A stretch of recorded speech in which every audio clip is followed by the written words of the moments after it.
Hi everyone, good morning. My name is Anji Stephens and I'm the co-founder and CEO of Mainframe Society.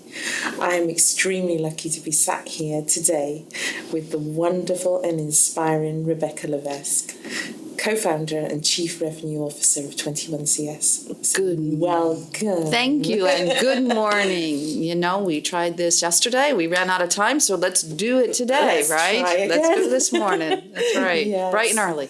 Yeah. So my very first question to you is, who is Rebecca? Oh, Rebecca.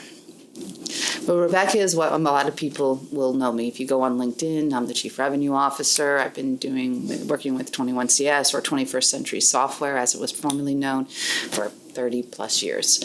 And then there's me, the mom, me, the wife, me, the other things that I do in my life. But for this conversation, it's what I do with 21CS and people that I work with and customers and partners. It's fantastic. Yes, wonderful. And Rebecca, you founded 21CS. Yes. What, 30 years ago? Yes, 30 plus years ago, yes. So what was your vision and how was it for a young female going into that world? So, vision? I don't know if we had this huge vision, right? In those days, being entrepreneurial in software was something people did. And so myself and two other fine gentlemen, we started this, and we really just had this sense of we can do it. And I don't think we had like this huge vision per se. I think in some respects, a lot of software companies, you start and you think you have some great technology and you think that you can do wonderful things and you start out.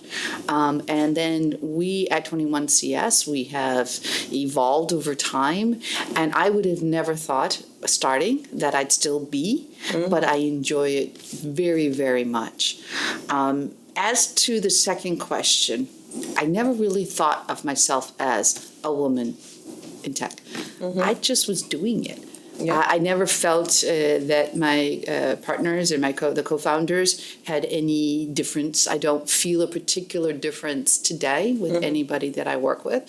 I think that I'm just a regular person doing what I'm doing, excited and having an enjoyable time at it. So I can't say I ever thought of myself as a woman. No. The only benefit I can say that I see sometimes over the years is the line and the queue, as you say it here, for the bathrooms at conferences has always been less. So I've been good. Yes, you know, it's always a good thing. Absolutely. Yeah. So, Rebecca, that's interesting.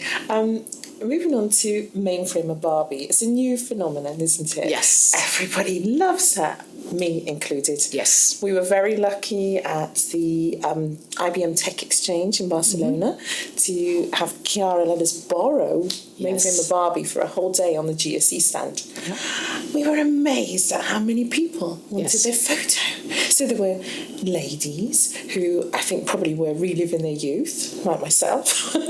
Then there were young men, old men, all wanted photos of Mainframer Barbie. So, I mean, what are your thoughts on her? What does she represent, do you think? Or is it just fun? I think it's fun. I don't think it represents anything. I mean, I guess we could go down some psychological and paths and try to figure things out, but I think it was Chiara having a very nice time with her daughter and came up with something that sticks. I mean, to some degree, maybe it's just the life of it, right? It's the fun of it. I think it's lightening us up a little. If I was to think about it right now, we're not taking it so seriously. Sometimes us mainframers can be a bit serious. I think sometimes in IT, it's a bit serious, right? Absolutely, yeah. So I think she has brought a little something of, she's young. Yes. She has a young daughter. Yes. She's created something that is non-generational. Barbie has withstood the test of time. Yes. The mainframe has withstood the test of time, and it connects all the pieces. I can't say I ever thought of it, but I think it's fantastic. Yeah. I love the pink mainframe. I keep wondering, when are we going to have one? I think it would be very cool, right? Absolutely. You know, 21CS did what is the colors of the mainframe, and you'd be surprised the number of people who came in with the right answers, and then a lot of people didn't really know. So it was a really interesting thing, but Chiara was one that came in with the correct answers, and she suggested pink in the future as well. So it was cool. Fantastic. And thinking of movies, so Barbie is a new movie, wasn't it? It's really, again, amazingly popular. And I remember seeing a wonderful video on your 21CS LinkedIn for where mainframes have been used in movies. Yes. That was incredible. Yes. I love that. What we're trying to do at 21CS is we have a young marketing person in Kazi who's amazing, and she's taking on the mainframe with fervor. I mean, here she is in marketing, and she's taking the mainframe class that we had by our expert that we have out of Australia who's doing our courses and our training. And it was fabulous because here she is. She's so excited about a platform. And that kind of goes to another part, too, where you don't have to be a programmer to be a mainframer, right? You can be, there's a lot of things we need to do. And one of the things she is part of is our marketing team. Now, of course, there's this gentleman named Larry who's amazing in what he can do around kind of bringing that kind of work to bear. And then, we have Eddie Ciliendo who's leading our strategy and our marketing, who lets them have a lot of free reign to kind of let things flow. So I think from a lot of respects, from our rebranding to 21CS to all of the pieces that we're doing, I think it's been a great energy that the marketing's bringing, and that was one of them. I was surprised how much we're in. That was kind of cool for me to learn. Really I cool. really enjoyed it. I thought it was cool. Fantastic. Yeah. Yes, I know Kazi, and she is amazing. She is lovely lady. So going back to when you founded 21CS, it was called something else. 21st Century Software. Yeah, I was a part of that naming. Yeah, in fact, at the time we came up with it, everybody was saying 20th century because, we were still in the 20th century back there, right? And I said, no, let's be for the future, 21st century. Yeah. So, we thought we had a great name. And that stuck. That was back in 1992 when we named it, and we incorporated it and we did all that, right? It takes time to pick up and get all the other pieces going. But we thought we were in the future, right? And who would have thought? So, and it was just three people getting together saying, hey, let's do something. And it's turned into this. Was it a very exciting time for you? It was exciting. It was scary. Yes. Right? Because you don't have a salary when you start something like this, right? No. And I was young. Didn't really have much savings either. In fact, probably none. And so I did a lot of odds and end jobs while we kicked it off and got it going. But it's that willingness to do what you need to do. And I wasn't a coder, right? So I had to, when you talk about a mainframe person, the previous mainframe experience I had was at a previous company that did mainframe, but I was the purchasing manager, right? And I was on the other side of sales. So I took that experience and I said, I can figure out how to sell, but I also had some basic accounting. So I did the HR and I did the, AR, AP, basics. And, I was the person to do whatever needed to be done. And it kind of grew into, I started reading the manuals to figure out what our software did, and I started actually selling. I actually was pretty good at this selling thing, so then we kept doing it, right? And then over time, I grew within the roles within the organization. And today, now we have our CEO, Nick Patnos, who I appreciate very much, and then we have, Eddie, and we've grown, and we have Al, and we have these roles of people that are doing different things. So we're a lot larger and growing and doing. But when you start it, there's a lot of energy. Yes. And the trick of it is keeping the energy as you grow. Yes, absolutely. And the excitement and making it so you have young people that want to come in. And right now it's exciting because it's like a rebirth in a way. So in some instances you have organizations who aren't really seeing the value, and so they're saying, we got to do this. But those companies that are, is really exciting because there's a rebirth of this platform, and I love it. Who would have thought I've been around it long enough for it to re-energize? Yes. Fantastic. And we can see that excitement, and we can see the enthusiasm whenever you speak, whenever just a casual conversation, that excitement comes through. Think about what you just founded, the Mainframe Society. Yes. Would that have been possible 5 years ago? Was where we are at today, would we have been having new organizations? We would have, look at the young people that have come in. When you go to the conferences, the number of young people that are now engaged. You think about some of the things that we're doing with the VSC product, right? It's on the platform. It's a Z operating system, and if you went to Stuttgart, the number of young people or people that are in their mid-career coming onto the platform, finding this to be a viable platform, and it doesn't mean that they have to be doing. Everyone thinks that we have to put a UI in front for a young person. No, these people are working in the operating system, so it's wonderful. It's about the atmosphere. Yes. It's about the energy. And I think that 21CS, we work hard. It's very important to us to energize the platform and to bring new talent in across all the aspects of it. And so I think it's wonderful. It is, and we see that in the conferences, don't we? More and more young people attending, which is wonderful. That's what we want. Well, think of the people that are part of the Mainframe Society, right? You have a young person in it, Al, right? We do, yes. And he's part of the foundation of it. And who would have thought 5 years ago someone that age would want to be engaged? Yes. So those are the types of things that are happening now. And going back to Barbie, maybe that's part of the reason why Barbie resonates, right? Non-generational, just there. Absolutely. Yeah. You're right. And the young people, that's where the energy is, that's where the enthusiasm is. It's, I would say, though, it's not just the young people. No.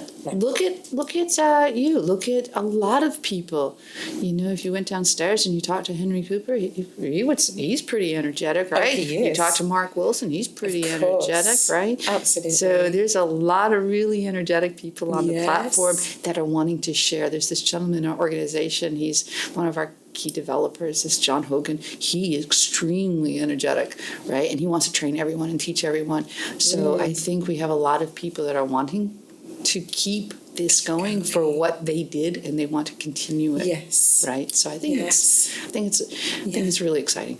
And the big thing is passing knowledge on, isn't it? Yeah. I know when I started, people were quite reluctant to pass knowledge on. They were very precious about what they knew, and they wanted to keep it to themselves. But I think I've seen that over the last few years, people are much more inclined to share their knowledge, want to pass it to the younger generation. I think as organizations get to understand that part of them keeping the platform viable, and they are beginning to realize, if they don't already know, that it's strategic. You can't say that it's just stable. Stable means it's falling back, because stable means if you don't do anything, it's going backwards, right? Time goes forward. You have to make it go forward. Yes. So the fear was, if I say that I'm going to be transitioning and training, that now I'm going to be vulnerable. I will lose my job. So I think it's incumbent on organizations to make sure that people that are willing to transition aren't putting themselves at risk. Yes, right? absolutely. And if we really see the platform as viable, which we do, but not everyone, right? So that's where businesses, whether they're software companies themselves or organizations that use the platform, in order for that transition to be done in a way that is going to be really dynamic, we have to really take the risk away from those who are willing to do the transition, right? Because most people want what they've done all their life to continue. They don't want it to go away, but they're afraid, right? Yes. I have to make, in the States, because of, the way that we do health insurance, which other countries don't, it's very important that you stay, in a lot of cases, employed until a certain age, because that's when you can get more health insurance, right? That's an important feature. Yes, so if you have that fear that, hey, if I train somebody, I'm now at risk. Yes, they're going to take my position. They're going to take, you take that away. And I know that 21CS has really come up with some programs that allows people who want to do those transitions to do so.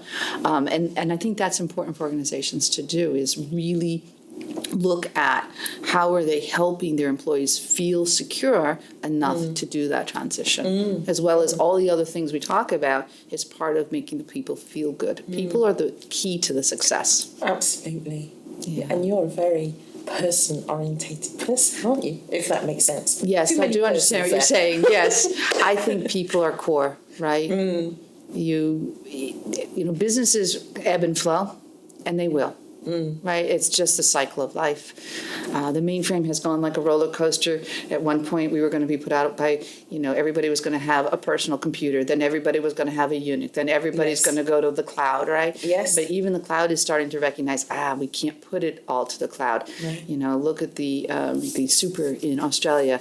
That shows you that, every platform has their risks. Every platform has their ups and downs. And so it is about how are we going to make sure that something that is key to a lot of organizations is maintained? And I think we're getting there. I mean, think about what on the platform. It's just exciting. Quantum, all these things that are coming. I was going to ask you that, yes, about all the new things and the AI. AI has to be done responsibly, and I think that's important. AI models can shift, so how are we going to manage the shift in the models, right? And how are we going to, I think there's more questions than answers. I think it's a great opportunity for the future and the future of the people coming in. And I think this platform is a very strong platform to do it on. But just like any other platform, there's certain things we're going to do super well.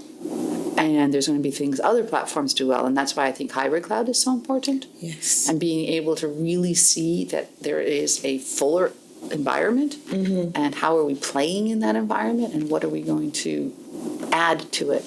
So that's one of the things I also like about, at 21CS is we're not just looking at the technology as it sits today. No. We're engaged with IBM and working on projects that are about the future and about modernizing and making sure that this platform has that longevity. And so anyone who has any knowledge about what's happening, it's an exciting time. So young people join, and not only young people, people that want to change. Yes. And for all of those on the Windows that their platform's kind of still hitting the on and off button to fix the blue screen, you might want to join one that still doesn't. So yes. Looking back over all these years and how 21CS it's okay. is progressing and it's amazing. You must be immensely proud of what you started. I am very happy, and I'm happy that it is continuing to grow. For a long time, when we started, I didn't have any children, and then, I got married. I have two lovely stepchildren that I raised, and then I have my own son, and with my husband, and then. There was a period of time where it was more of a standard of living. We did some things really, really well. And then we are now in this really growth. Yes. And it's been fun to be on that journey. Yeah. And to be working with such fabulous people and seeing it grow, having amazing partners. We work very closely with IBM, and there's some really fantastic people that I've gotten to know. I can't name all the wonderful people. And then there's people that I meet across the globe. Right, like yourself, and there's just so many people in so many countries. I was just in Brazil, and there's an amazing team there that I'm working with. And then I go to the UK, and there's people there, and then I can go to Germany, and there's lovely people there. And who would have thought there'd be offices everywhere? So yeah, and then Perth, our Perth office. It's wonderful. Yeah, I like it. Yeah, and I mean you're traveling so much. If it's not a conference, you're going to meetings in different countries. How do you balance your work? I have an amazing husband who is very patient. And I just have a family that we all work together and are very supportive. Yes. Also, the communication with my family is every day. Yes. So my husband and I do Wordle together every day, no matter where I am. Oh. It's kind of funny. Yeah. It's kind of like that one thing that, and so when I'm in where we're 12 hours ahead, he'll figure it out on paper. I'll tell him, and then I'll tell him if the word is right. Because it's a way of doing something and just making sure you talk every day, right? Lovely. So, and that helps. And when you're home, I'm home, Absolutely. So. Yes. Sometimes it's tough, but I've learned to pack for a long time in one little carry-on. And so you told me. Yes. I'm amazed. Yeah, don't check. It's not worth it. So just consolidate, Incredible. But most important for me is when we had COVID, yes, you can do it in a WebEx. But how many of people, and let's be honest, I'm the biggest culprit. There's a WebEx, an email pops up, a team thing comes up, you think it's important because, it comes up on your screen whether you like it or not, Yes, right? yes, So what do you yes. find yourself doing? Yeah. But when you're talking face to face like this, when you're talking to Yes. them about their business, if you're talking to a client, if you're talking to you, if you're talking to anyone, I don't see you working on your laptop, No. right? But we all don't pay attention in WebExes anymore. That's right. There's not that engagement, is there? No. It's different, yes. And when somebody hasn't got their camera on, what are they doing? Maybe they're doing Even some when work in they the have background. their camera on, Yeah. right? Because we all say we're taking notes. Yeah. Okay. We can see people's eyes looking at their other screen doing work while you're on Yes. camera. I mean, And that's distracting, isn't it? it is distracting. But unfortunately, we multitask and we do this. So when you're in person, and the other piece too is I just had a wonderful meeting with a company in Ireland, very nice people, and they spent time Yes. and we got to answer real questions. You can get the expression of somebody not understanding something or Yes. needing to further the conversation or, hey, let's go get somebody down the hall, Yes. right? Yes. doesn't Or if they're disinterested, you can tell. You can can't tell. Yes. But if it's over and it takes so much longer to get to the point of, hey, one visit can do so much Yes. to move the conversation along. Yeah. And I think Yeah. that that's super important. And I find a lot of companies right now are reticent to have their people in single place. In some countries, people work in the office. In some places, they're not. But in other areas, people are still travel. But I think it's important. Your employees learn so much when they can talk to the developers, when they can be at conferences, when they can really interact. And I find that, like this conference here that we're at, right, the GSE in the Netherlands, 200 plus people. Yeah. That's phenomenal. It is. And, I was just at the Z Resiliency Conference last week. Yeah. Phenomenal. Yes. And people engaged and they're asking the questions. And you Yes. can't do that No. over a WebEx. You That's right. just don't get that engagement. And also in these conferences, these in-person conferences, you have all the networking. You have all that lovely time to get to know people and ask questions, whatever. The other thing that you're able to do is, everyone talks about the platform and wanting to be engaged. Well, I watched last week with the Z Resiliency with IBM, they were taking feedback from the clients Yes. on, aspects. We talk about cyber resiliency and cyber vault and cyber this and cyber that and, all the regulations. Well, it's all new to everybody, right? So the interaction has to be there if we're going to meet the challenges of the future. Yes. You can't do that in a vacuum. Yes. And it's a journey that's the partners, the customers, and the development organizations, whether it's IBM or any other, right? So you can't. The vacuum is not going to allow us to meet the challenges. We have to be able to work together. Yeah. Whether it's coming into an office and collaborating, or it is coming to a conference, or it's meeting in person, it's the collaboration that's going to meet the challenges of the future. Absolutely. I know there was something you put on your LinkedIn, which I thought was lovely. Your LinkedIn says that you believe in building partnerships based on trust. I think trust is extremely important to you, isn't it? Trust is the part that makes it so that you can go through hard times. And and what I mean by that is there's always going to be challenges. So even within an organization, let's say you're working with a customer and it's not going as well. Bugs happen, things happen. Yes. But if they know that you really are going to do your utmost to resolve it, they'll stick with you and you'll work it out and it will be a good relationship. But once you lose that, it's very, very hard. And there's nothing worse when the relationship with the customer or whatever, that goes south. And sometimes that can happen, especially in business. You don't control all the pieces. No. And that can be very frustrating too, right? You don't control all the pieces. You don't have all the answers. You can't do all of it.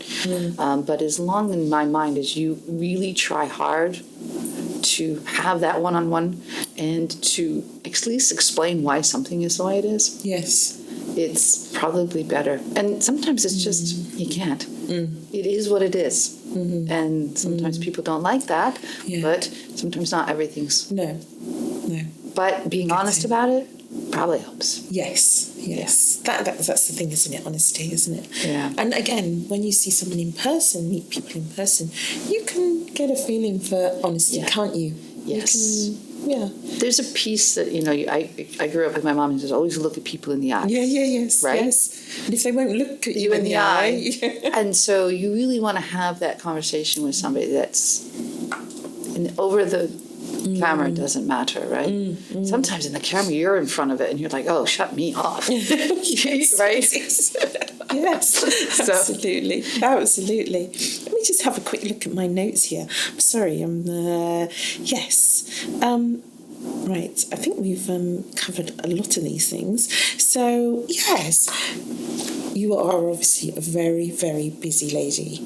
Very busy. I like it that way. Yeah, absolutely. I can see that. But what do you do in your downtime? So, believe it or not, I mean, even though I raised the children, asked them what my food was like, we spent one dinner one night having the children explain to me how I taught them how to eat my dry cooking of meat. So that's when I decided I needed to take this challenge on. And just like I read the manuals for IT, I decided to read how to cook things. So one of my challenges is to cook better. So I've decided to take a little bit more time in cooking, just like it takes time to do everything else. So my cooking's improved. Even my family has said so, which that was a big plus for me this recent holiday season. Yes. I really I improved my cooking tremendously. Yes. And then, so that's all through reading the manual, the cookbook. Of course. So those are one of the things I do. I love the beach. You love the beach. I like the outside. You live near there, don't you? In the winter, yeah. I like walking. So anything outside. Get me outside. Yes. I really do enjoy that a lot. Lovely. So, yeah. So tell me about the meatballs. Two different types of meatballs. Yes. Okay. So that comes back to a conversation we had. Yes.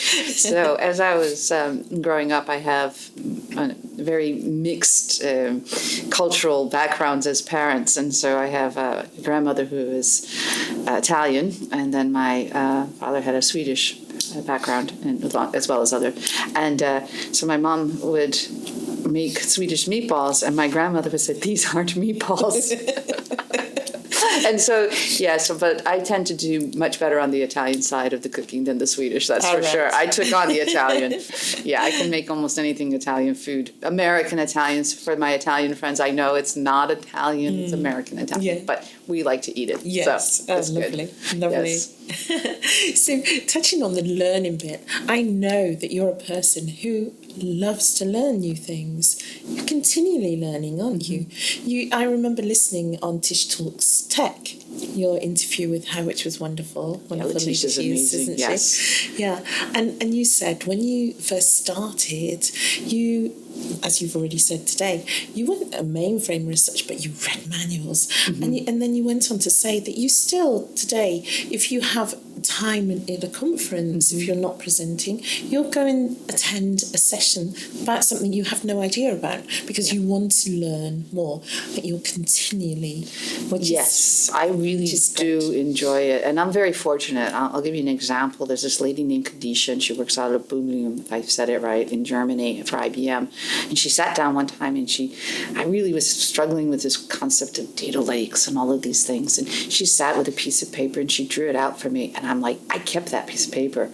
And when I was trying to learn it, I kept referring back to that piece of paper, right? Yes. So I've had the privilege of having really smart people explain things to me in normal terms. Yes. And then take it back and go to a session on that very subject, either by her or someone else, and say, now I get it. Yeah. Right? And so that has been fabulous because then you actually can contribute to different subjects and you hybrid cloud. I had this lady out of France that just explained it to me in terms of, yes, in that session, I got it. Hybrid cloud. Yes. Right? About 4 or 5 years ago when they were talking about it and starting. So it's really, really important. Again, in person, right? In person, yes. Getting to ask the experts, getting to really listen to how they're explaining it to people. Yes. it's a lot easier than reading the manual. Oh, absolutely. Yeah. And if you can find someone who can explain it to you in those sort of easier, simple terms. Exactly.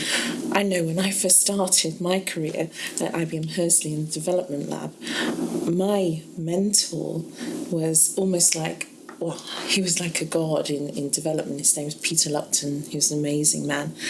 And I remember my first few sessions with him, I didn't understand a word he said. And I was going to have to be developing things, you know.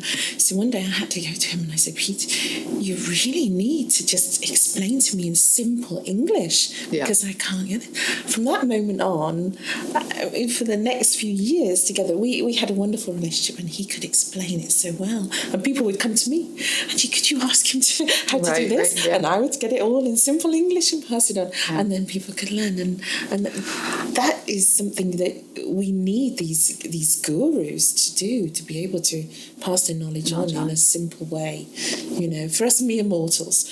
Mere mortals is right. And then what I really enjoy doing is saying, okay, so if you think about it, I come back from the business side, right? Accounting, coming up that way. So then my thinking goes, how does that fit the business need? Yes. How does the business going to take that on? What's the value? And sometimes I can see where the value in the business is, maybe sometimes even before businesses start thinking that that's how they're going to use it. Yeah. And that's when I think, I got this. I figured out this one because this really could be used this way, or this way. I'm always bending things to figure out, how does that meet the business need? And that's where I like to combine. Right. So when I'm doing presentations, I try to combine, okay, here's the technology, but here's the business need. I tend to get in the weeds still, but I really do enjoy trying to help businesses figure out, why do you even want, Dora was one of the things I picked up on real early. Yes. Right? Yes, and absolutely. It was an area that I said, this is really going to change the way people are doing things. You're going to have to get more engaged with your applications. At first, people were still thinking, oh, this is just going to be an infrastructure thing as long as we have copies of the data. I'm like, no, people, you got to read this. This is about your applications and how you're going to recover, and that's what it's turning into, right? But being able to kind of be in the forefront and kind of figure that out, have those conversations with people, I like that. Yes. It's important, right? Security's the same, hybrid cloud's the same, AI.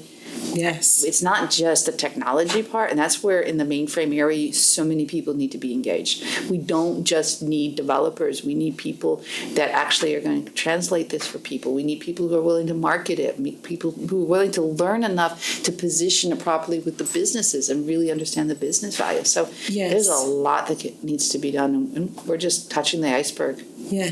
Top of the iceberg. Talking about Dora, I remember attending your presentation on Dora back a year or more ago. A couple of years and now. You are so ahead of the times. I always see that you're a trailblazer with your presentations. It was all so new. Now everybody's presenting Dora, but you were the first. Yeah, thanks. And so I'm always so excited. What is going to be next? I was very fortunate. So a coworker of mine, Lisa, who's just retired, she always helped me really drive towards that. And I'm looking forward to figuring the next. So it'll be interesting. Right now I have this new one that I'm doing on trying to help, people new to career figure out how to talk to managers, right?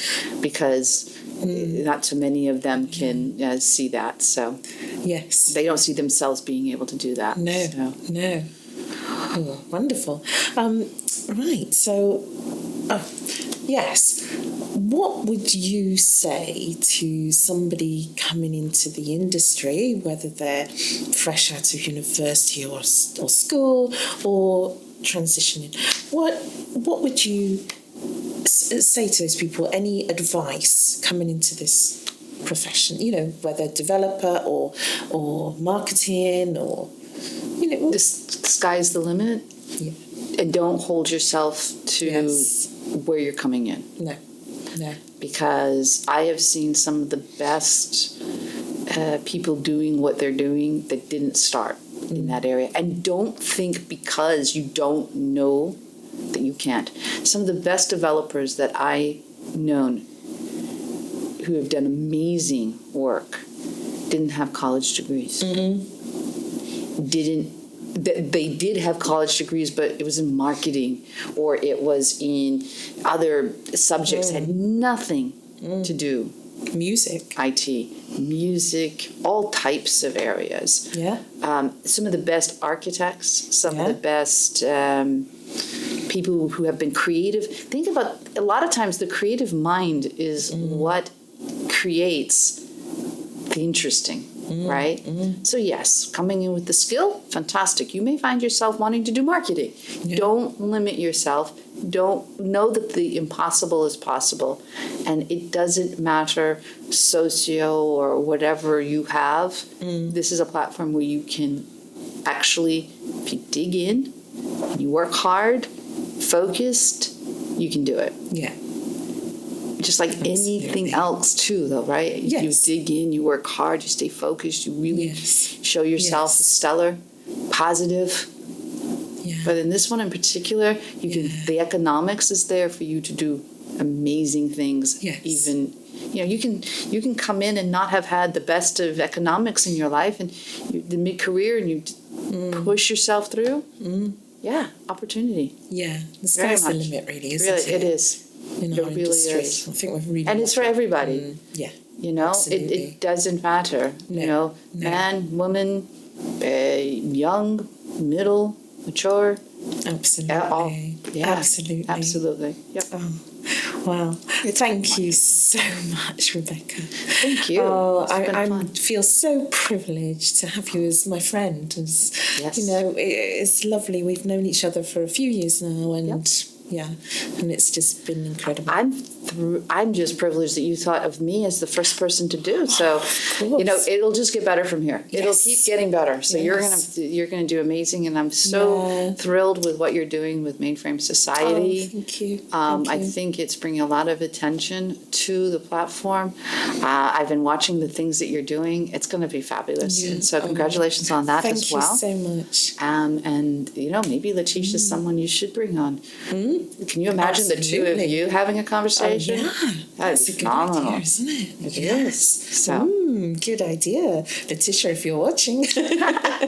Well, fantastic. Thank you so lovely. much. Thank you for being part of our journey. It's fun. Because you're one of the first people we told. Yeah, and I enjoyed it. And I feel privileged. So thank you so much. Thank you so much.